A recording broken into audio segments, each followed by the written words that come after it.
First of all, I want to say that it is a big honor for me to be a part of TED Talks. TED Talks is a huge thing. It's so huge that my mom, who doesn't know anything, knows about TED Talks. I called my mom, I said, "Oma, I'm going to be part of TED Talks. I'm going to do a TED Talk speech." And she was like, "Oh, TED Talk very famous. But why you speaking? You are not famous." I said, "Wow, I love you too, Mom. I love you too." But she's right. I'm not famous. And that's why I think I need to introduce myself so that you guys will be like, "Wow, who is this weird looking ajashi on stage," right? My name is Danny Cho, and I am a stand-up comic who has been doing stand-up comedy for 20 years, but specifically 3 years in Korea, in the Korean language. And so I want to talk about my journey. I started doing stand-up in the summer of 2000. It was the summer between high school and college. And my friends were like, "Hey, Danny, you're a funny dude, but can you do it on stage?" And I was like, "Well, if you pick a spot, I'll do it." I was one of those hormonal kids, those dumb kids, but "You dare me, I'll fucking do it." That was my dumb young hormonal guy mind. So my friends, they found an open mic night in what back in the days we used to call the hood. And so we went and they called my name. And when I walked on stage, barely any claps. It was. And then there was a woman in the back that was like, "Oh, he Chinese, you know he ain't funny." Mm-hmm. And so I prepared about a 5 to 10 minute set about, like farting or something dumb, right? So I threw all that away and I attacked her. I made fun of her appearance, her looks, her clothes. I said, "Ugh, you look like you're not even like National Geographic hot. You're just ugly altogether," right? And so the crowd was like, "Oh my God, this Chinese guy's going crazy." And the crowd went, they were crazy, right? And so to me, that feeling was very addicting, But what I want to say before I continue on is that was not stand-up comedy. According to Wikipedia, stand-up comedy is a comic act in which a comedian performs in front of a live audience, usually performing directly to them. Now, a comedian, it seems like they're doing dialoguing, but in actuality, they're monologuing with a group of jokes, stories, one-liners, and that's called a set, right? And so what I did in the hood, in that open mic, was not stand-up comedy. I was just verbally attacking, right? But the crowd went crazy. That feeling was so good that for 20 years, I've been searching and chasing that high, And so got into college, was performing in college, and then graduated, and I became a business consultant, right? I was a suit and tie guy, and I was a suit, as they call it, and but I was still doing stand-up. So I would get out of the office, and then I would go to the comedy club, tell jokes in my suit and tie, and then go back to the office, finish up the day, and go. And I did that for 3 years. And I was making good money as a consultant, and as a Korean American son, my mom was like, "우리 아들 컨설팅이에요." You know how Korean moms, they brag amongst their friends, but they don't brag like directly. They brag kind of in a roundabout way. Like my mom's way of bragging would be like she'll see her friend at church, and all of a sudden she'll start grabbing her head, and then her friends go, "Oh, Danny 엄마 왜 그래?" And then my mom goes, 머리가 아파서 어지러워. 왜 어지러워? 우리 아들이 너무 큰 TV를 사줘갖고. Right? They go in a roundabout way of bragging, right? Anyway, so I was a consultant and I wanted to quit, but I was afraid to let my parents down, right? They came to America, they busted their ass, to make it so that I don't have to struggle like them. And so they thought stability and making a decent amount of money was going to be that. but I was gonna throw that away to become a stand-up comic. So I was afraid. But the reason why I quit was one day when I was at work, a famous comedian named Bobby Lee calls me and he goes, Danny, I need someone fat and weird looking on set tomorrow. And I was like, hey man, when do you need me on set? I'll be there right away, right? Because I'm gonna be on TV, man. So I took a day off the following day. I went on set, and Bobby, between takes, he was like, hey, you should quit your job, bro. You should do comedy full time. And I was like, you think I can make it? He goes, Danny, there's two types of people that get on TV. Really good looking people and mutants. And you're a goddamn mutant, my friend. You know, you look like a human thumb. You look weird. It's like you're agile, but you have no definition. You know, you look like a potato. It's awesome, right? And I was like, and I didn't even get mad. I didn't even get mad at all. I was like, well, I mean, because Bobby also looks like a mutant, you know? He's like my mutant Sunbae. You understand what I'm saying? This is a jacked up X-Men. You know what I'm saying? Like, Bobby looks like a scallop. You know what I mean? He looks like a chumbok. But still, he makes money, and he says I can make money, right? And so he gave me the confidence. I quit my job, and that broke my parents' heart. You know, my mom was like, "야, 놈 새끼야, you throw away a six-figure salary job to do this stand-up comedy? What the hell is stand-up comedy?" And I went, well, according to Wikipedia, stand-up comedy is, and she goes, what is the Wikipedia? I said, oh my God, this is gonna be a long, stressful conversation. Anyway, so I quit my job, and for about 10 years, I did what every non-famous, no-name comic does.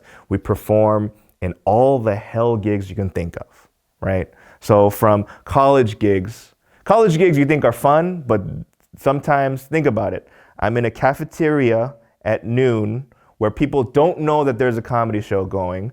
And so people are like talking. There's a blender going on over there because somebody's making a smoothie in that side. And this is what you have to fight with. And then you get paid and then you drive to the next college nearby, you know, and then that's what you have to do. I did that kind of gig. I did military gigs. I did gigs. I did a biker gang convention.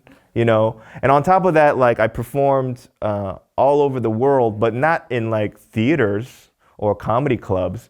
It was like dive bars. But this was fun. For the first 5 years, it was really fun.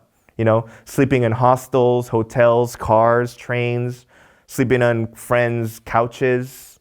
You know, I once slept at a frat house, you know, to save money, right? So that was fun. And within my travels, I found out that they do stand-up comedy in English in all of Asia, right? Except Korea, right? So Hong Kong, Singapore, Malaysia, Thailand, Vietnam, Japan, and there's a small scene in Korea.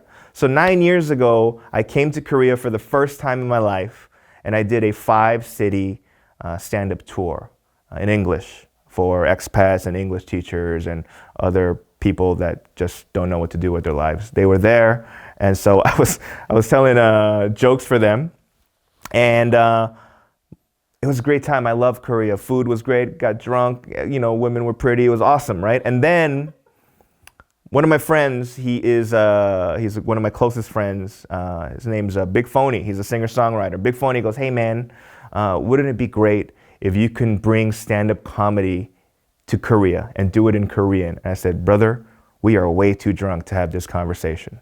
Because number one, I can't speak Korean properly. And number two, the only things I know about Korean comedy at the time were, they weren't doing stand-up. They were doing like sketch comedy, like where people were like drawing boogers and like, you know, and then they're just falling on their face and they were like, oh, 대박, 웃겨, right? So to me, I was like, I don't understand that, right?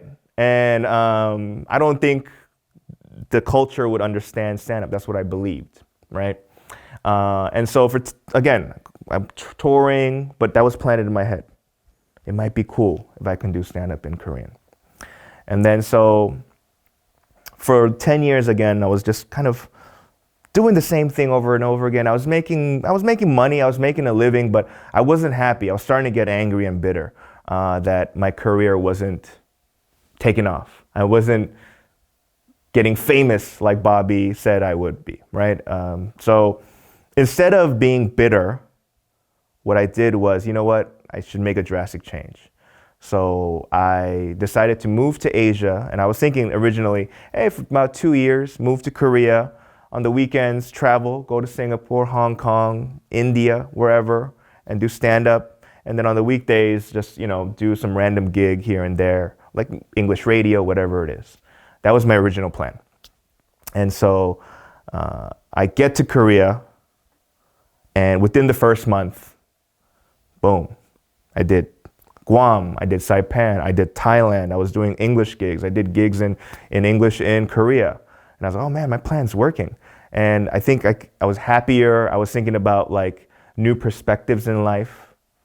And then one day, a friend of mine named June, he works at an entertainment company, and he goes, hey Danny, there is a group of guys that do stand-up comedy in Korean, and they just started. You wanna go check them out? And I said, what? What does that look like?